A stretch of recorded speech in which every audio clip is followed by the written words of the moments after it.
In the shadowy halls of Blackwood Manor, where million-dollar deals are made over afternoon tea and family secrets run deeper than ancient bloodlines, one loyal servant's sharp eyes would uncover a plot so sinister it would shake the very foundations of one of America's most powerful dynasties.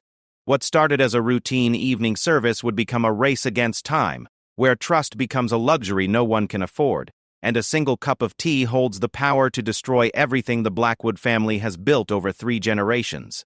Sometimes the greatest threats come from those we trust the most, and sometimes salvation comes from the most unexpected places. The autumn rain drummed against the towering windows of Blackwood Manor as Margaret Chen carefully arranged the delicate china on the silver serving tray. She had worked as head of household staff for the Blackwood family for nearly 15 years, and in all that time, she had never seen the estate in such turmoil. The family patriarch, 73-year-old William Blackwood III, had been acting strangely for weeks, complaining of severe headaches, sudden dizzy spells, and an unusual metallic taste that lingered in his mouth long after meals. Margaret moved through the mansion's grand corridors with practiced silence, her soft-soled shoes making barely a whisper against the polished marble floors. The Blackwood fortune, built on real estate investments and tech innovations, had made them one of the wealthiest families on the East Coast. Their influence reached into politics, business, and high society, making William Blackwood a man whose decisions could affect thousands of jobs and millions of dollars with a single phone call. As she approached the kitchen to collect the evening tea service, Margaret noticed something that made her pause. Through the partially open door, she could see Sarah Mitchell, the newest member of their staff, hunched over the tea service with unusual concentration. Sarah had been hired just 2 months ago as an assistant cook, coming with glowing recommendations from her previous employer. She was young, perhaps 28, with striking blonde hair and an eagerness to please that had quickly endeared her to the other staff members. But something about Sarah's posture caught Margaret's attention. The young woman was looking over her shoulder repeatedly, checking to see if anyone was watching. In her hand was a small glass vial, no larger than a perfume sample, filled with a clear liquid that caught the kitchen's bright fluorescent lights. Margaret stepped closer, pressing herself against the wall beside the doorframe.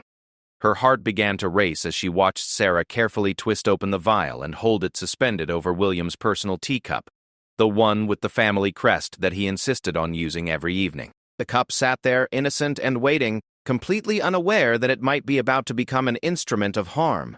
The clear liquid fell in 3 precise drops each, one disappearing instantly into the pale Earl Grey tea that William preferred. Sarah quickly replaced the cap on the vial and slipped it into the pocket of her starched white apron. She stirred the tea gently, the silver spoon making soft clinking sounds against the china, then stepped back to admire her work with a satisfaction that sent chills down Margaret's spine. Margaret's mind raced as she tried to process what she had just witnessed. Could Sarah really be trying to poison Mr. Blackwood? It seemed impossible, yet the evidence was right before her eyes. The mysterious illness that had been plaguing William, the symptoms that doctors couldn't explain, the timing of Sarah's arrival at the manor.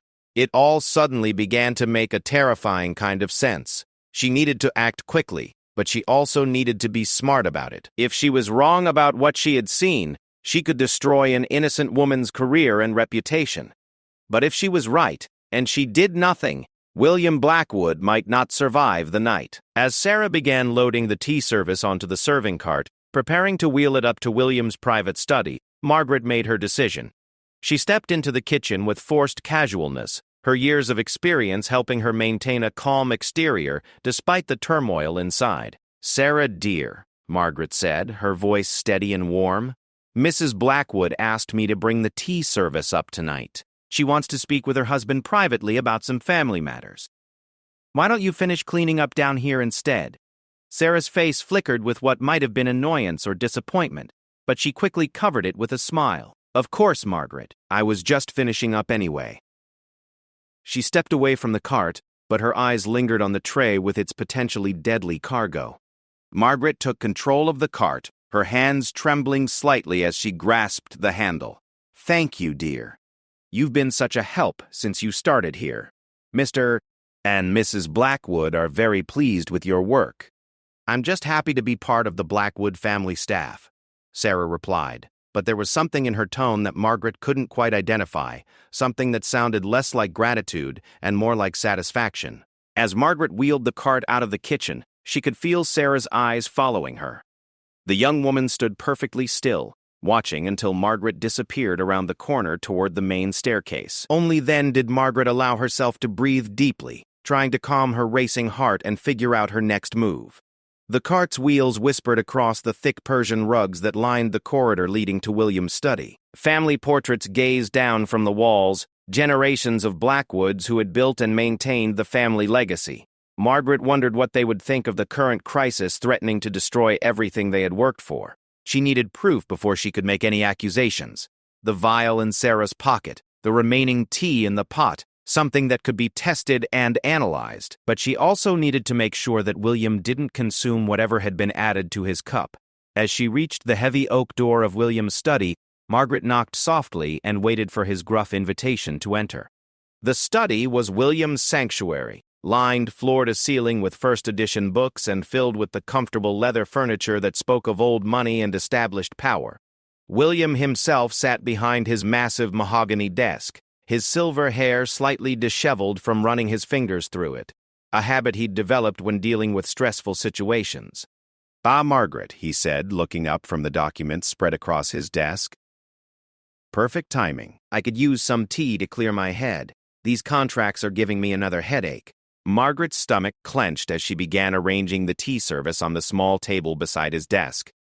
The poisoned cup sat there, looking perfectly innocent, waiting to fulfill whatever dark purpose Sarah had intended for it.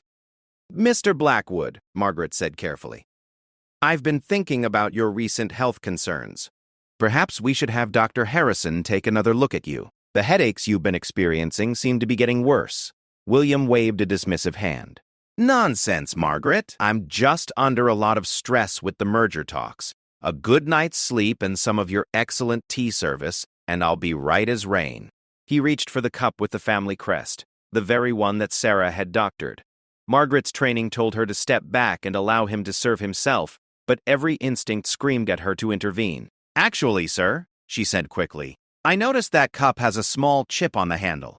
Let me get you a fresh one." Before he could protest, she swept the cup away and replaced it with another from the service, pouring fresh tea from the pot into the new cup. William looked puzzled, but accepted the substitution without comment. "You're very thorough, Margaret. That's why you've been with us so long." As William lifted the cup to his lips, Margaret held her breath. Had the entire pot been contaminated, or just the one cup? She watched his face carefully for any sign of the metallic taste or other symptoms he had described, but he seemed to drink normally. "Excellent as always," he said, settling back in his chair with the cup cradled in his hands. "Now, was there anything else you needed?" Margaret hesitated. Should she voice her suspicions now, or wait until she had more concrete evidence? The weight of the decision felt enormous. If she was wrong, she could destroy Sarah's life and create a scandal that would rock the household. If she was right, and she said nothing, she might be giving a would-be killer another opportunity. "Sir," she began slowly, "have you noticed anything unusual about the staff lately? Anyone behaving strangely or asking questions they shouldn't be asking?" William's eyebrows raised slightly. "That's an odd question, Margaret.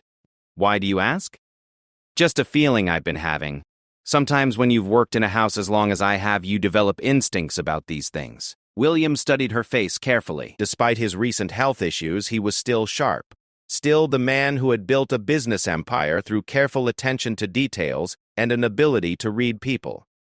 "Are you concerned about someone in particular?" he asked. Margaret felt the moment stretching before her like a bridge. She wasn't sure she was ready to cross. Once she voiced her suspicions, there would be no going back. The investigation that would follow would turn the entire household upside down, and if she was wrong, the consequences would be severe. But as she looked at William, this man who had been more than an employer to her over the years, who had treated her with respect and kindness, who had helped her family through financial difficulties and personal crises, she knew she couldn't remain silent. "Yes, sir," she said quietly. "I am." The rain continued to beat against the windows as Margaret prepared to change not only her own life, but the lives of everyone in Blackwood Manor. In the kitchen below, Sarah Mitchell was carefully washing dishes, humming softly to herself, completely unaware that her carefully planned scheme was about to unravel. The poisoned teacup sat on Margaret's serving tray, its deadly contents cooling in the autumn air, holding secrets that would soon expose a conspiracy far more complex and dangerous than anyone could have imagined. William Blackwood set down his teacup with deliberate precision, the fine china making the softest click against the saucer. His steel-gray eyes, which had intimidated business rivals and charmed society hostesses for decades, now focused intently on Margaret Chen. The silence stretched between them, filled only by the steady rhythm of rain against the study windows.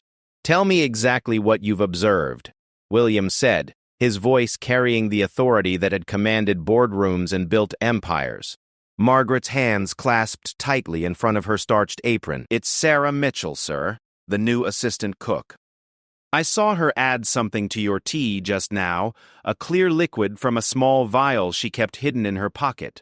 William's expression didn't change, but Margaret noticed his fingers tighten almost imperceptibly around the arm of his leather chair. "You're certain of what you saw?" "Completely certain, sir." 3 drops, stirred in carefully. She checked multiple times to make sure no one was watching. "Where is the contaminated cup now?" Margaret gestured to the serving tray. "I switched them when I served you. The poisoned tea is in the cup with your family crest." William stood slowly, his tall frame unfolding with the careful movements of a man who had been feeling unwell for weeks. He walked to the tray and stared down at the innocent-looking teacup. "You may have saved my life tonight, Margaret. Sir, there's something else. The symptoms you've been experiencing, the headaches, the dizziness, the metallic taste, they could be signs of gradual poisoning. If Sarah has been doing this for weeks," William's jaw tightened. "How long has she been employed here?" 2 months, sir. She started just a few days before your symptoms began." The implications hung heavy in the air between them. William moved to his desk and pressed a button on his private phone system. "Security to my study immediately." Discreet approach. Within minutes, a soft knock came at the door. James Morrison, head of security for the Blackwood estate, entered quietly. James was a former FBI agent, hired by William 5 years earlier when death threats from environmental activists had made personal security a necessity. His presence was usually unobtrusive, but his training was always evident in the way he moved and observed. "James," William said without preamble, "we have a situation. Margaret has just prevented what appears to be an attempt to poison me. I need you to secure the evidence and detain Sarah Mitchell for questioning." James's expression shifted instantly into professional mode. "What evidence are we preserving?" Margaret stepped forward. "The teacup with the family crest contains the contaminated tea. Sarah added something from a small vial that she keeps in her apron pocket. We need both the cup and the vial for testing." "Understood. How do you want me to handle Miss Mitchell?" William considered for a moment. "Carefully. If she's working alone, we don't want to spook her into running. But if she's part of something larger, we need to know who's behind this. I'll coordinate with local law enforcement and arrange for forensic testing of the evidence." "Should I contact the family physician to examine you for signs of chronic poisoning?" "Yes, but discreetly. I don't want word of this getting out until we understand the full scope of what we're dealing with." James nodded and turned to leave, but William's voice stopped him. "James, one more thing. I want a complete background check on Sarah Mitchell. Everything. Where she came from, who recommended her, financial records, associations, everything." After James left, William returned to his chair, suddenly looking every one of his 73 years. The weight of running a multi-billion-dollar empire, combined with weeks of gradual poisoning, had taken its toll. "Margaret," he said quietly, "sit down. We need to talk." Margaret took a seat in one of the chairs facing his desk, uncomfortable with the informal arrangement but recognizing the gravity of the situation. "In 15 years of working for this family, you've never given me reason to doubt your loyalty or your judgment. Tonight, you may have prevented my murder. I want you to understand that what we're dealing with here goes far beyond a disgruntled employee." Margaret felt a chill that had nothing to do with the autumn weather. "What do you mean, sir? The timing of this isn't coincidental. In 3 days, I'm scheduled to sign the papers for the largest business deal in Blackwood Industries history. We're merging with Meridian Corp., creating a combined company worth over $50 billion. There are people who would benefit enormously if that deal didn't go through. You think Sarah is working for someone? I think Sarah Mitchell, whoever she really is, represents a threat to more than just my health. If I had died tonight, or even if I had been hospitalized with mysterious symptoms, the merger would have been delayed indefinitely. Stock prices would have plummeted. Contracts worth hundreds of millions of dollars would have been voided. Margaret's mind reeled as she considered the implications. Who would have that much to gain from stopping the merger? William moved to the large window overlooking the estate grounds. In the distance, the lights of the gatehouse glowed warmly through the rain. Several possibilities. Meridian has competitors who would love to see them weakened. There are environmental groups who oppose the development projects we have planned. And then there are the family complications. Family complications? William sighed deeply. My nephew, Richard Blackwood, has been vocal about his opposition to the merger. He believes it will dilute the family's control over the company. He's been trying to rally support among the shareholders to block the deal. Margaret remembered Richard, William's late brother's son. He was charming and ambitious, but there had always been tension between him and William about the direction of the company. You think Richard would resort to murder? I think Richard is desperate and ambitious, but I'm not sure he would cross that line. However, he does have connections to people who might be less scrupulous. A soft knock interrupted their conversation. James returned, his expression grim. Sir, we have a problem. Sarah Mitchell is gone. William spun around. What do you mean, gone? I went to the staff quarters to find her, but her room is empty. Her belongings are gone, and according to the other staff, she left about 20 minutes ago. Said she had received an emergency call about a family illness. Margaret felt her stomach drop. She must have realized that I suspected something. It's worse than that, James continued. I contacted her previous employer, the Henderson family in Connecticut. They never had an employee named Sarah Mitchell. The recommendation letter we received was forged. The room fell silent except for the rain. William returned to his desk, his business mind already working through the implications. James, I want roadblocks set up immediately. Contact local law enforcement and the FBI. Sarah Mitchell, or whoever she really is, needs to be found before she disappears completely. Already in motion, sir. I've also arranged for Dr. Harrison to come to the house tonight to examine you. Given the length of time you've been experiencing symptoms, we need to determine what substance has been used and whether any permanent damage has been done. Margaret stood up, her mind racing. Sir, if Sarah was planning to leave tonight anyway, that means she wasn't planning to poison you gradually. Tonight was supposed to be the final dose. William nodded grimly, which suggests the timing was crucial. Someone needed me dead or incapacitated before the merger signing. But why use poison at all? Margaret asked. If someone wanted to stop the merger, there must be easier ways. James answered. Because if Mr. Blackwood died of apparent natural causes, there would be no investigation, no scandal to damage the family reputation or the company's stock price. His death would be tragic but clean, and whoever orchestrated it would be positioned to benefit from the chaos that followed. William picked up his phone again. I'm calling an emergency board meeting for tomorrow morning. If there are conspirators within the company, I want them identified before they can do any more damage. Sir, Margaret said hesitantly, what about Mrs. Blackwood and the rest of the family? Shouldn't they be warned? William paused, his finger hovering over the phone. You're right. If someone is willing to murder me, they might threaten other family members as well. He pressed another button. Security detail to the family wing immediately. No one enters or exits without clearance. As the implications of the night's events continued to unfold, Margaret realized that she had stumbled into something far more complex than a simple poisoning attempt. The Blackwood family empire, built over 3 generations, was under attack from enemies who were willing to commit murder to achieve their goals. The poisoned teacup still sat on the serving tray. Its contents now evidence in what was becoming a conspiracy that reached into the highest levels of business and possibly politics.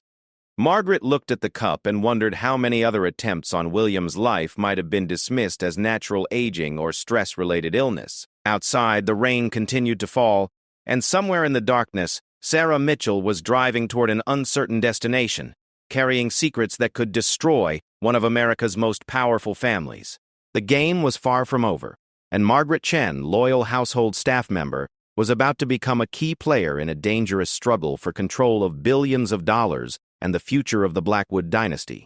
Dr. Harrison arrived at Blackwood Manor within the hour, his medical bag clutched tightly against the autumn storm. Margaret watched from the study window as his car pulled through the ornate iron gates, its headlights cutting through sheets of rain that seemed to grow heavier with each passing minute. William had spent the time since Sarah's disappearance making phone calls, his voice growing more tense with each conversation. The FBI was now involved. Roadblocks had been established throughout the county, and a forensics team was en route to analyze the poisoned tea and search Sarah's abandoned quarters. Dr. K. Sovereign, Harrison is here, Margaret announced, stepping away from the window. William nodded grimly. Send him up immediately. And Margaret, I want you present during the examination. Your observations over the past few weeks may be crucial to understanding what's been done to me. Dr. Harrison was a distinguished man in his 60s who had served as the Blackwood family physician for over 20 years. His usually calm demeanor showed cracks of concern as James Morrison briefed him on the evening's events. Gradual poisoning over a 2-month period, Dr. Harrison murmured as he unpacked his equipment. The symptoms you've described, William, could indicate several different substances. We'll need blood work immediately, and I want to review every meal you've consumed in the past week. As Dr. Harrison began his examination, Margaret found herself thinking about the patterns she had observed. Doctor, Mr. Blackwood's symptoms seemed to worsen after certain meals, particularly dinner on Sundays and his afternoon tea service. Interesting. That suggests the poisoning wasn't constant, but strategic. Someone was carefully controlling the dosage to avoid raising suspicions while gradually weakening you. Dr. Harrison drew multiple vials of blood, his movements efficient and professional. I'm testing for heavy metals, organic toxins, and several exotic poisons that have become popular among professional assassins. The word assassins hung in the air like a physical presence. Margaret had known the Blackwood family faced business rivals and critics, but the idea of professional killers targeting William seemed surreal. James Morrison entered the study carrying a sealed evidence bag. Sir, the forensics team has processed Sarah's room. We found traces of several suspicious chemicals in her bathroom, and this was hidden behind a loose floorboard. He held up a cell phone that looked different from any Margaret had seen before. It was sleek and black, with no visible brand markings. Encrypted satellite phone, James explained. Professional grade. The kind used by intelligence agencies and high-end criminal organizations. We're trying to trace the call history, but it's going to take time. William's face had grown pale during Dr. Harrison's examination, whether from the effects of chronic poisoning or the gravity of what they were discovering. Margaret couldn't tell. James, what did the background check reveal about Sarah Mitchell? That's where things get really interesting, sir. The identity appears to have been created approximately 4 months ago. Professional-level work, complete with Social Security records, employment history, even college transcripts. Someone invested serious money in creating Sarah Mitchell. Dr. Harrison looked up from his work. 4 months ago? That's significant. It means whoever arranged this has been planning for an extended period. This wasn't a crime of opportunity. Margaret felt a chill as she realized the implications. Someone has been watching the family, learning our routines, our staff patterns, everything for months before Sarah ever applied for the job. Which raises the question, William said grimly. What else don't we know? If they could plant someone in our household staff, what other preparations have they made? James's radio crackled to life. After a brief conversation, he turned back to the group. Sir, we may have caught a break. A state trooper spotted a vehicle matching Sarah's car description about 40 miles north of here. They're maintaining surveillance but haven't approached yet. Good. I want her taken alive.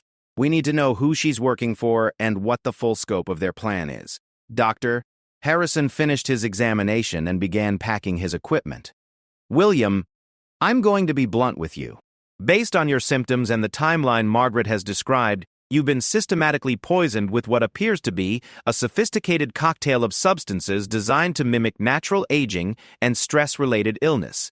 If Margaret hadn't intervened tonight, the final dose would likely have been fatal. The silence that followed was deafening. Margaret felt the weight of realization settle over the room like a heavy blanket. William Blackwood, one of the most powerful men in America, had been slowly murdered over the course of 2 months, and no one had suspected until tonight. How long before we know what specific substances were used? William asked. I've sent samples to 3 different labs for analysis. We should have preliminary results by morning. In the meantime, I'm prescribing immediate chelation therapy to help your body eliminate any remaining toxins. William's phone rang, the sharp sound cutting through the tension. He listened briefly, his expression growing darker with each passing second. That was my attorney, he said after hanging up. Richard has called an emergency shareholders meeting for tomorrow afternoon. He's claiming concerns about my health and fitness to lead the company. Margaret gasped. How could he know about your health issues? Unless he's been feeding information to whoever hired Sarah, James said grimly. William stood and walked to his safe, a massive antique that dominated one corner of the study. Margaret, I need you to witness something. He began working the combination, his fingers moving with practiced precision despite his recent ordeal. Sir, are you sure you should be involving me in business matters? Margaret, you saved my life tonight. You've also been closer to the daily operations of this house than anyone else for 15 years. If there are other threats, other people working against the family, you're the one most likely to have observed something significant. The safe opened with a heavy click, revealing documents, jewelry, and several items Margaret couldn't identify. William removed a thick folder and handed it to her. These are the details of the Meridian merger. I want you to read them tonight and tell me if anything you've observed in recent weeks makes more sense in light of this information. Margaret accepted the folder with trembling hands. Mr. Blackwood, I don't understand business at this level. You understand people, Margaret. You understand patterns and behavior. Someone has been planning this attack for months, which means there have been signs, preparations, unusual activities that seemed innocent at the time but were actually part of a larger plan. James's radio crackled again. This time, his expression brightened slightly. Sir, they've apprehended Sarah Mitchell. She's being transported to FBI headquarters for questioning. Excellent. I want to observe the interrogation if possible. Already arranged, sir. They'll have a video feed set up here within the hour. Dr. Harrison prepared to leave, but turned back at the door. William, one more thing. The sophistication of this poisoning suggests someone with advanced knowledge of chemistry and pharmacology. This wasn't amateur work. After the doctor left, William, Margaret, and James settled in to wait for the interrogation to begin. The poisoned teacup had been carefully packaged and sent for analysis, but its presence still seemed to linger in the room like a malevolent spirit. Margaret, William said quietly, I want you to think carefully about everything you've observed in the past few months. Not just about Sarah, but about everyone.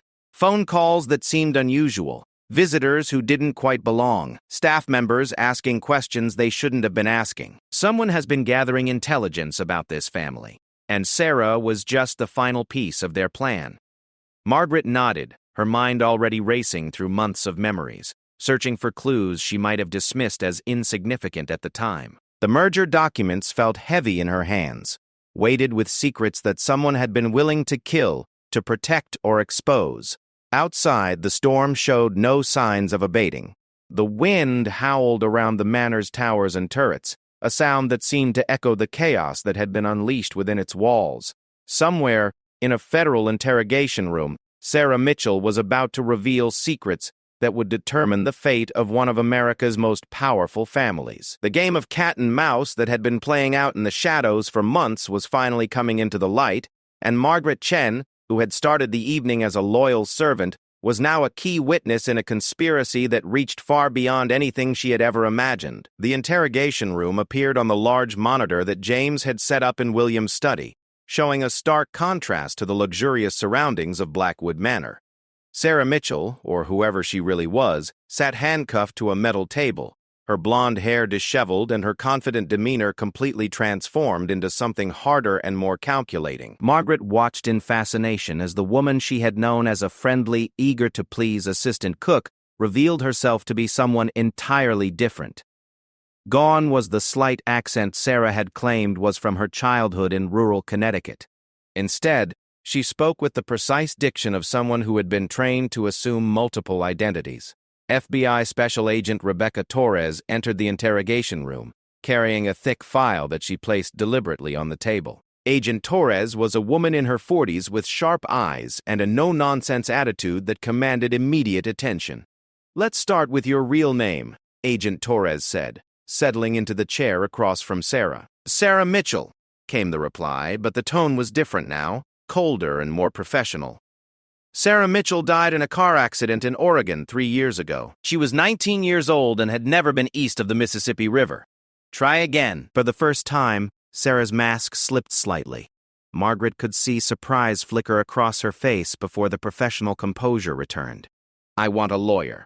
"You'll get one. But first, let's talk about what you put in William Blackwood's tea tonight." "Our lab has already identified traces of aconitine, a highly toxic alkaloid derived from monkshood. In the concentration you used, it would have caused cardiac arrest within minutes of consumption." William's hand clenched into a fist as he heard the technical details of his planned murder. Margaret felt sick thinking about how close they had come to disaster. Agent Torres opened her file and spread several photographs across the table. "We also found traces of mercury, arsenic, and ricin in your room. You've been slowly poisoning Mr. Blackwood for weeks, haven't you?" Sarah stared at the photographs but said nothing. "Here's what we know," Agent Torres continued. 4 months ago, someone created the Sarah Mitchell identity using sophisticated resources that suggest government or military training. 2 months ago, Sarah Mitchell applied for a position at Blackwood Manor using forged references. For 8 weeks, you've been systematically poisoning one of the most powerful men in America. Tonight, you attempted to deliver a fatal dose." Margaret leaned forward, studying Sarah's face on the monitor. Even under interrogation, the woman maintained an almost supernatural calm that spoke of extensive training. "What I want to know," Agent Torres said, "is who paid you and why they wanted William Blackwood dead. I'm not saying anything without legal representation. Fair enough. But let me tell you what's going to happen while we wait for your lawyer. We're going to trace every dollar that went into creating your identity. We're going to analyze every chemical you used and track down where you obtained them. We're going to examine every phone call, every email, every financial transaction connected to Sarah Mitchell or whoever you really are." Agent Torres stood and walked to the door. "And when we're done, we're going to have enough evidence to charge you with attempted murder, conspiracy, and probably terrorism, depending on who you're working for. The question is whether you want to cooperate now and maybe avoid spending the rest of your life in federal prison, or wait until we uncover everything ourselves." After Agent Torres left the room, Sarah sat alone, staring at the table. Margaret watched her carefully, looking for any sign of emotion or weakness. "She's been trained for this," James observed. "Professional interrogation resistance. This isn't going to be quick or easy." William's phone rang again. He listened briefly, then turned to the others. "That was my son Michael in California. Apparently, Richard has been calling family members all evening claiming I've had some kind of breakdown and that he needs their support to take control of the company." "How much does Richard know about what happened tonight?" Margaret asked. "That's what worries me. Either he has incredible timing, or he knows more about this than we thought."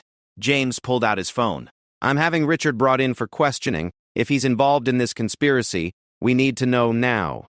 "Carefully, James. Richard is family. And if he's innocent, this could tear the family apart. But if he's guilty," William's voice trailed off, the implications hanging heavy in the air. Margaret had been quietly reviewing the merger documents while the interrogation proceeded. Now, she looked up with a troubled expression. "Mr. Blackwood, according to these papers, if you were to die or become incapacitated before the merger is finalized, control of Blackwood Industries would revert to a board of trustees. Richard would be the primary trustee." William's face went ashen. "I hadn't considered the succession implications. If someone wanted to stop the merger and gain control of the company, killing me would accomplish both objectives. But Richard could simply vote against the merger as a shareholder," Margaret pointed out. "Why resort to murder?" "Because he doesn't have enough shares to block it alone," William explained. "The merger has support from 70% of the shareholders. But if I died, the shock to the stock price and the uncertainty about leadership could change everything." On the monitor, Agent Torres returned to the interrogation room, this time accompanied by a man in an expensive suit who was obviously Sarah's attorney. "My client will answer no questions," the lawyer announced immediately. "We're prepared to discuss a plea arrangement, but only if immunity is offered for information about her employers." Agent Torres smiled coldly. "Your client attempted to murder one of the most powerful men in America. She's not in a position to demand immunity for anything." "Actually, she is," the lawyer replied smoothly, "because Sarah Mitchell, or Agent Catherine Morse, as she's known to her employers, is a former CIA operative who has information about a conspiracy that reaches far beyond one family's business interests." The room fell silent. Margaret felt as if the air had been sucked out of the space around her. A former CIA agent had been living in their house, slowly poisoning William for 2 months. Agent Morse was recruited for this operation by individuals who represent both domestic and international interests opposed to the Blackwood Meridian merger, the lawyer continued. The merger would create a company with significant influence over rare earth mining operations that are crucial to national security. William stood abruptly. Rare earth mining? The merger documents don't mention anything about mining operations. James was already on his phone speaking rapidly to someone about expanded background checks and national security implications. Agent Torres leaned forward in the interrogation room. "If your client has information about threats to national security, she has an obligation to share that information. She will under the right circumstances. But first, we want guarantees about her safety. The people who hired her don't leave loose ends." On cue, the lights in Blackwood Manor flickered and went out. Emergency backup power kicked in a moment later, but in those few seconds of darkness, Margaret felt the true scope of what they were facing. This wasn't just about business rivalry or family disputes. William Blackwood had stumbled into a conspiracy that involved national security, international interests, and people who were willing to kill to protect their secrets. James's voice cut through the darkness as the lights returned. "Sir, we've lost contact with the team watching the perimeter. I'm calling for immediate backup." The game had changed completely. What had started as Margaret catching a servant tampering with tea had evolved into something that threatened not just the Blackwood family, but potentially national interests. Outside, the storm continued to rage, but now Margaret wondered if the real danger was already inside the manor, hidden in shadows they hadn't even thought to examine.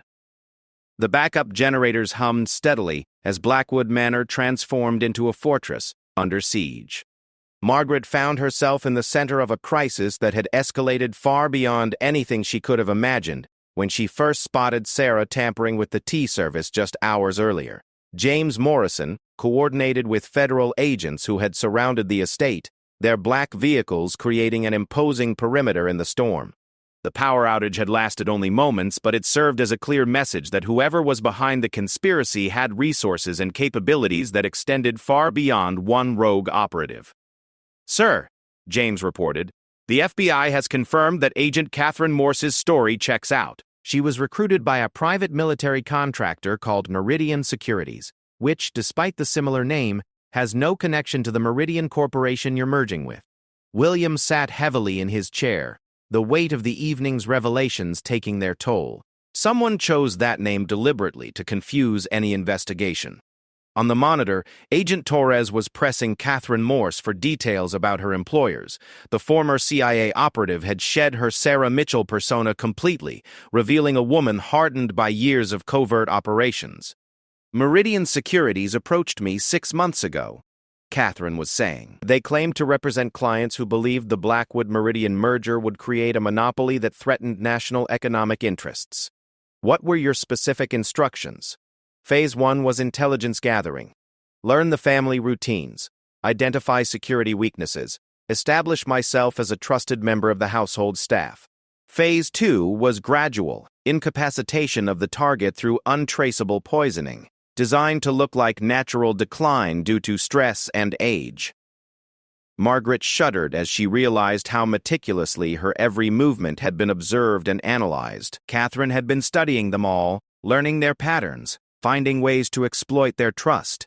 Phase 3 was the final termination, timed to occur within 72 hours of the merger signing. My death was to be immediate cardiac arrest, which would be attributed to the stress of the business deal.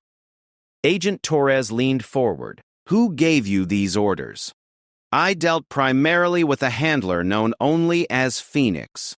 All communications were through encrypted channels. Payment was made through cryptocurrency transfers that would be impossible to trace. James's phone buzzed with an urgent message. After reading it, he turned to William with a grim expression.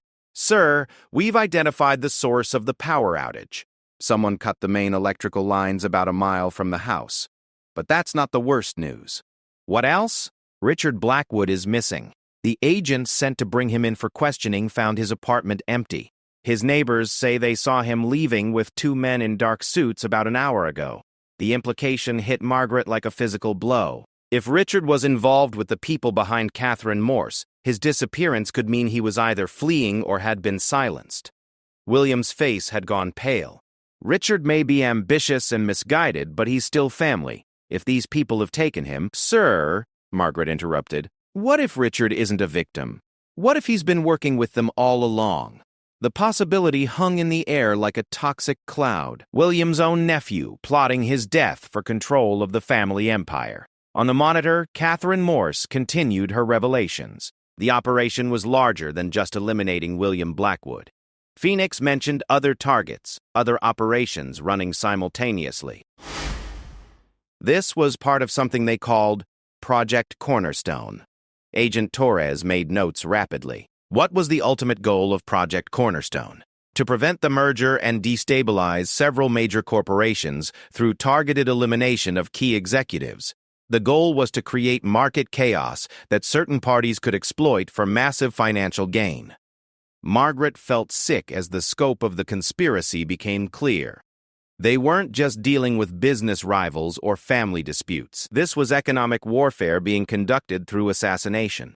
James received another urgent communication. Sir, we've got a problem. Satellite surveillance has identified multiple vehicles approaching the estate from different directions. Professional-grade vehicles with equipment that suggests military or paramilitary operations. How many? At least 12 vehicles, approximately 40 personnel. They're moving in coordination, which means this is a planned assault. William stood slowly, his 73 years showing in every movement. They're coming to finish the job. They must have realized that Catherine's mission failed. Sir, we need to evacuate you immediately, James insisted. The FBI has helicopters standing by. No. William's voice was firm. If I run now, they win. The merger will fail, the stock price will collapse, and everything my family has built will be destroyed. Margaret found herself speaking before she could stop herself. Mr. Blackwood, with respect, none of that matters if you're dead. William looked at her with something that might have been affection. Margaret, you've already saved my life once tonight, but there are thousands of employees depending on this company, shareholders who have invested their life savings, communities that depend on our operations. I won't let terrorists destroy all of that. On the monitor, Agent Torres was asking Catherine about defensive measures. What did Phoenix tell you about contingency plans if the primary mission failed?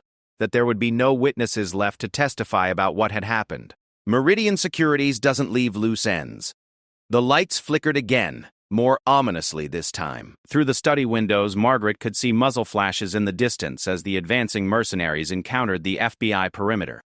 James, William said calmly, what are our defensive capabilities? The manor has excellent natural defensibility, but we're outnumbered and outgunned.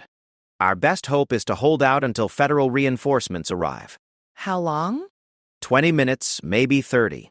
Margaret realized that her life had become something out of an action movie. The quiet servant who had spent 15 years arranging tea services and managing household schedules was now trapped in a siege by professional killers. Mr. Blackwood, she said quietly, there's something you should know. I've been thinking about the merger documents you gave me to read. There's a clause in there about rare earth mining rights that transfers with the merger. William's attention sharpened. What about it? If Meridian Corporation gains access to those mining rights through the merger, they'll control over 60% of America's domestic rare earth production. Those materials are essential for manufacturing everything from smartphones to military equipment, which means, James said grimly, that stopping this merger isn't just about money, it's about national security. If a hostile foreign power wanted to disrupt America's access to critical materials, the sound of gunfire grew closer. Margaret could hear shouting and the distinctive whap, whap, whap of helicopters approaching. On the monitor, Agent Torres was wrapping up her interrogation. Agent Morse, you've given us valuable intelligence, but you realize that your cooperation doesn't guarantee immunity from prosecution. Catherine's response was barely audible over the sound of battle outside the manor. Agent Torres, if we don't stop Phoenix and Meridian Securities tonight, prosecution will be the least of anyone's worries. This operation is just the beginning. The study door burst open as James returned from coordinating defenses. Sir, the FBI reports that the attackers are using military-grade equipment and tactics. This isn't a private security firm. This is a professional military unit. Margaret looked around the study where she had served tea thousands of times, where she had listened to business calls and family discussions, where she had witnessed the quiet operations of one of America's most powerful families. Now it had become a command center in a war she barely understood. Mr. Blackwood, she said, whatever happens tonight, I want you to know that serving your family has been an honor. William smiled grimly. Margaret, before this night is over, you may be the most important witness to the biggest corporate conspiracy in American history. Make sure you survive to tell the story. The final battle for Blackwood Manor, and perhaps for the future of American economic independence, was about to begin. Outside, federal agents and professional mercenaries exchanged gunfire in the storm, while inside, a loyal servant, a powerful businessman, and a security expert prepared to defend not just their lives, but the integrity of the nation's economic security. The poisoned teacup that had started it all still sat in its evidence bag. A simple piece of china that had been intended to trigger the collapse of a $50 billion empire. Now, as bullets shattered the study windows and the sound of warfare filled the night air, Margaret Chen realized that her sharp eyes and quick thinking had prevented more than just one man's death. She had prevented an act of economic terrorism that could have changed the course of American history. The storm raged on, but inside Blackwood Manor, the real battle was just beginning.